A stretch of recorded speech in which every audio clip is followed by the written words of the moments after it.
Latest update: a sudden and intense escalation of conflict between Israel and Hamas has left hundreds dead on both sides. Hamas initiated a massive attack, launching thousands of rockets and conducting ground, air, and sea offensives. Israel responded with heavy airstrikes, resulting in widespread devastation. Israeli Prime Minister Benjamin Netanyahu warned of a prolonged and challenging war, emphasizing the nation's determination to achieve its objectives. The violence also spread to contested areas in Lebanon, with reciprocal artillery strikes. Global leaders expressed deep concern, and US President Joe Biden reiterated unwavering support for Israel's right to self-defense. When I spoke with Prime Minister Netanyahu this morning, I told him the United States stands with the people of Israel in the face of these terrorist assaults. Israel has the right to defend itself and its people. Full stop.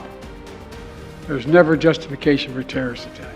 The situation remains highly volatile, prompting urgent calls for de-escalation from the international community.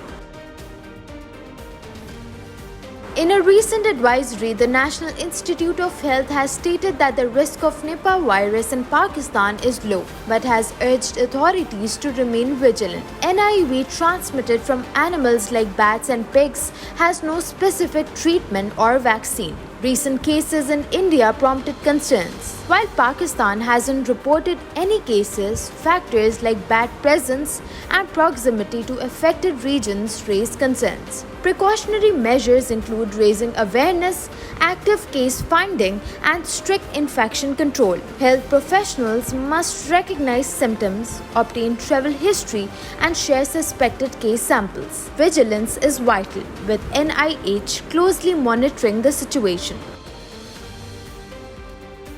During the Cricket World Cup match between India and Australia, a pitch invader, British YouTube prankster Daniel Jarvis, breached heavy security and approached players, including Virat Kohli. Jarvis, wearing an Indian team shirt, was escorted away after a brief interaction with Virat Kohli. The International Cricket Council stated they would consider additional security measures to prevent such incidents. Jarvis, known for previous pitch invasions, has been banned from further games and faces legal action. This event sparked questions about visa issues, with frustrations from Pakistani journalists and fans who faced delays, contrasting with Jarvis' ability to enter the country for the match.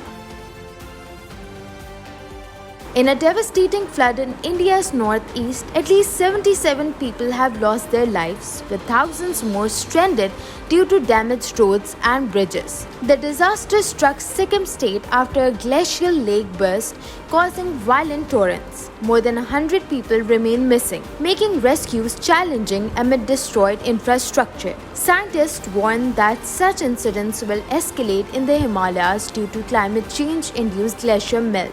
The floods, exacerbated by intense rainfall and monsoon rains, swept away homes and military camps, including firearms and explosives. The incident highlights the urgent need for climate action as warming temperatures escalate risk and unpredictable disasters in vulnerable regions.